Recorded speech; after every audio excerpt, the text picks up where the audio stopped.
James's mind raced, trying to make sense of Winnie's words. Wait, what do you mean they found out? How did they find out about Orga? Winnie hesitated for a moment before responding. James, it wasn't me who told them. It was your wife, Jocelyn. She came over to Mom and Dad's house yesterday and spilled everything. She told them about your affair with Orga and everything. Thank God she didn't know about the child. She would have told them too. She was saying that your affair with Orga was the reason she treated you like that. But you know, Dad, he didn't buy it. James felt a surge of anger and betrayal wash over him. That woman, he muttered through clenched teeth. How dare she come into my family's home after everything she has done to me and talk about me? Winnie's voice was filled with sympathy. James, I'm so sorry. I tried to stop her, but she was adamant about telling them. Mom and Dad were devastated.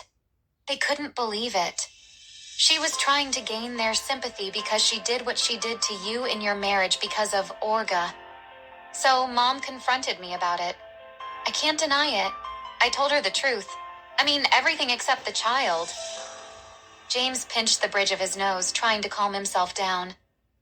I can't believe this woman. Now she wants to play the victim after everything she has made me and my company go through over the past 5 years. It's not your fault, Winnie. Thank you for letting me know.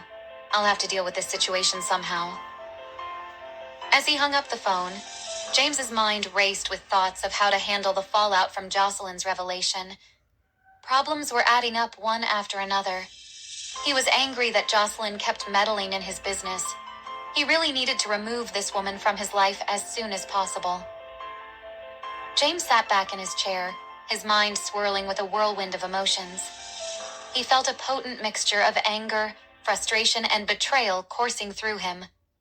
Jocelyn's actions had not only compromised his relationship with his family, but also threatened his plans regarding Orga. Jocelyn was a calculating woman.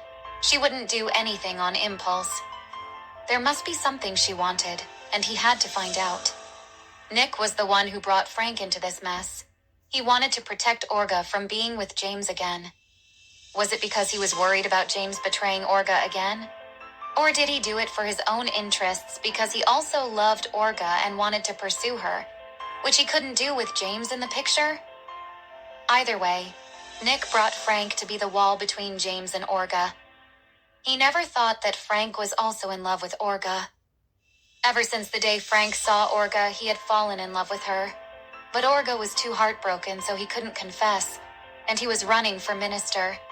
He couldn't risk his image. But now it was the right time for him to win her over. Nick had no idea that the man he brought closer to Orga also had plans to win Orga's heart. He called Frank and wanted to warn him of James's plan. It didn't take long for Frank to pick up the call. Frank was done eating breakfast. It was time to leave the village. When his phone rang, he picked it up and spoke first. Nick, what's up? You haven't called since the day I landed. Nick felt guilty about what his friend was going to go through. Yo, man, it's been hard on my side. I found out that you're in the village. May I ask why? Frank smiled like someone who was enjoying the holiday.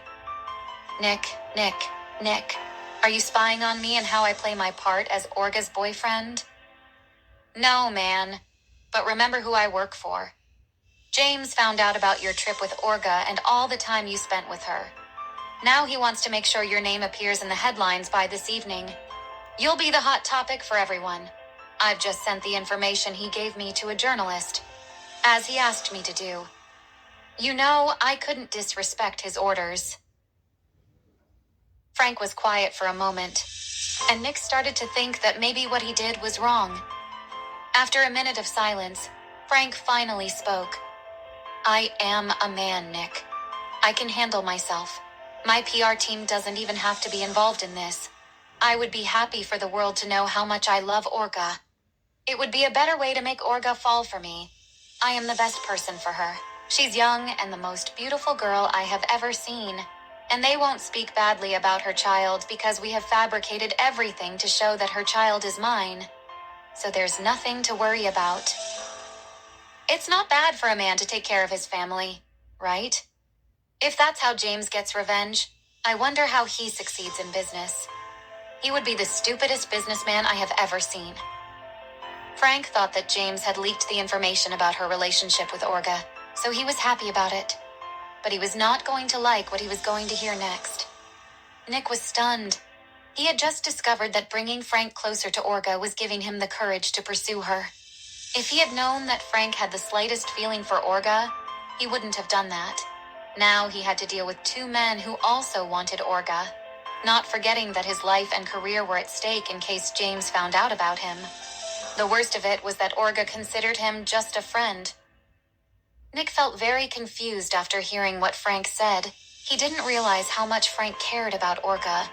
He had thought it was just friendship. It had never crossed his mind that Frank might be in love with Orga, and now he felt lost for causing trouble for himself. It looks like Orga was like a wildflower that every man wanted to make his own. Nick was fuming with rage. Frank, I think you have misunderstood. I never said that the news would talk about you and Orga. James would never do that. Do you think he's a fool? Well, I was foolish enough, but he saw it coming. What do you mean, Nick? If it's not Orga, who else could it be?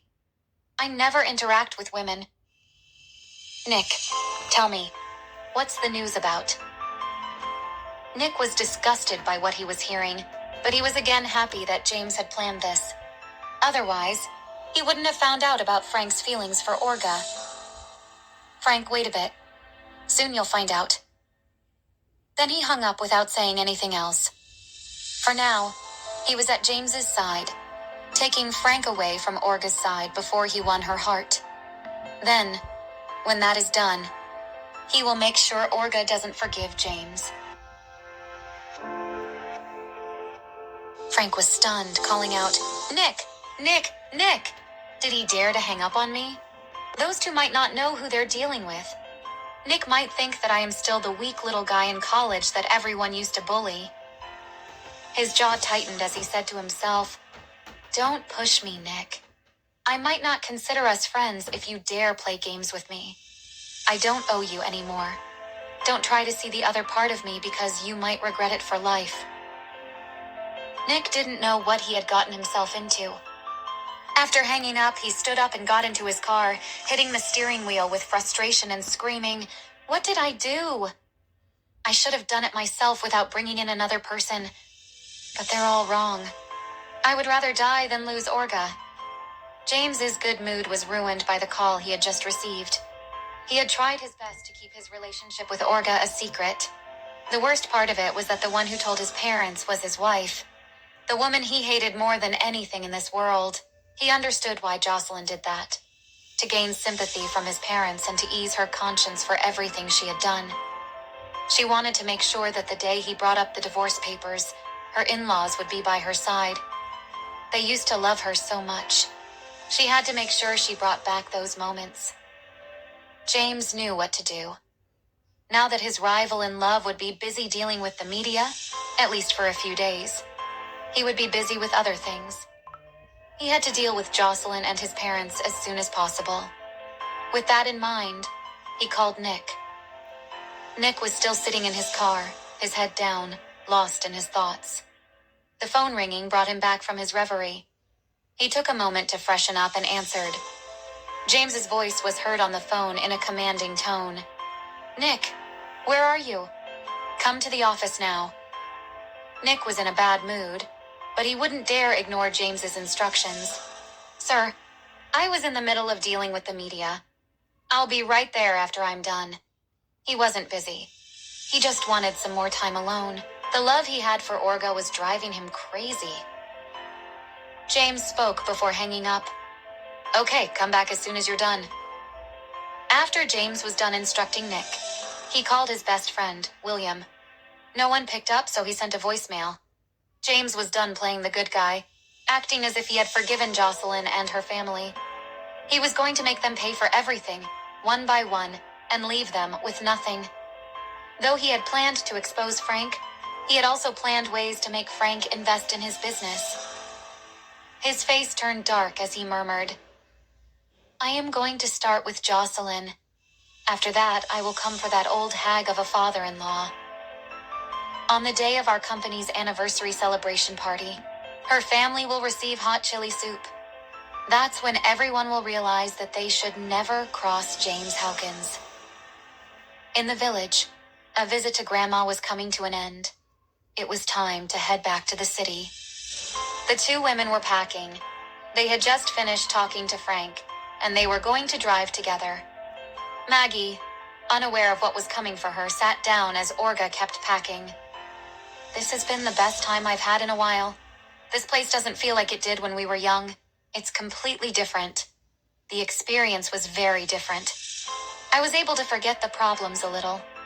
It was when I realized I missed everything here, especially Grandma. Olga stopped what she was doing and lay down on her back, looking at the ceiling. Maggie, I have never felt less burdened before. Spending this weekend with you will be the best memory of my life. But it's time we entered the real world again. We can't stay here any longer. Kaya needs us to provide for her. Grandmother is old enough, and for ourselves too. We can't just live in this bubble forever. We need to work hard and be successful. We have to give them the best life they could ever dream of. I wish Grandma could see us successful before she dies. Olga paused before continuing. I need to start sending out my resume and looking for a job. I can't rely on you forever, and we need to work harder than we think we should. She looked Maggie in the eyes, their hearts beaming with happiness, understanding, and determination. Maggie, thank you for everything. It would have been impossible without you. Maggie reached out to hold Olga's hand, offering a reassuring squeeze. We'll find a way, Olga.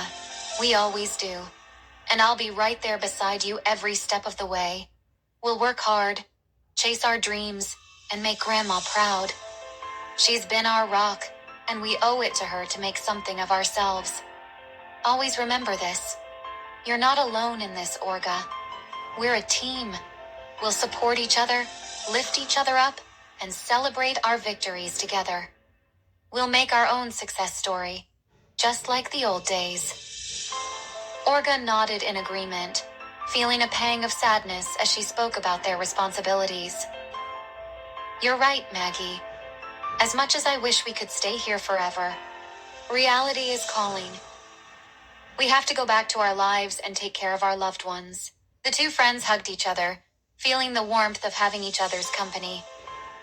Olga suddenly looked serious. Aren't you going to greet your stepfamily? I think they will be ashamed to even look you in the eyes. Maggie's expression darkened at the mention of her stepfamily. She hesitated for a moment before responding, her voice tinged with bitterness. I don't think they're worth my time, Olga. After everything they put me through, I have no desire to interact with them. If it weren't for you and Grandma, I would be on the street now. I have zero connection with them. Olga placed a comforting hand on Maggie's shoulder, understanding the pain her friend had endured. You don't owe them anything, Maggie.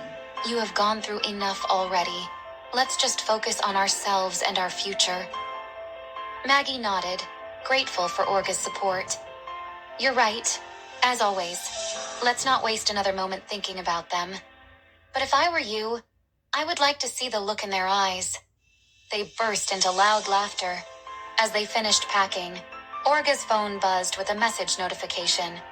Curious, she picked it up and read the message, her expression shifting from curiosity to shock. What is it? Maggie asked, noticing Olga's sudden change in demeanor. Olga's voice trembled slightly as she read the message aloud. It's from Frank. He's saying that something big is about to happen. He didn't give any details, but it sounds serious. Maggie's brows furrowed with concern. What could it be? Do you think it's related to James? Olga shook her head, uncertainty clouding her thoughts. I'm not sure, but we need to be prepared for anything.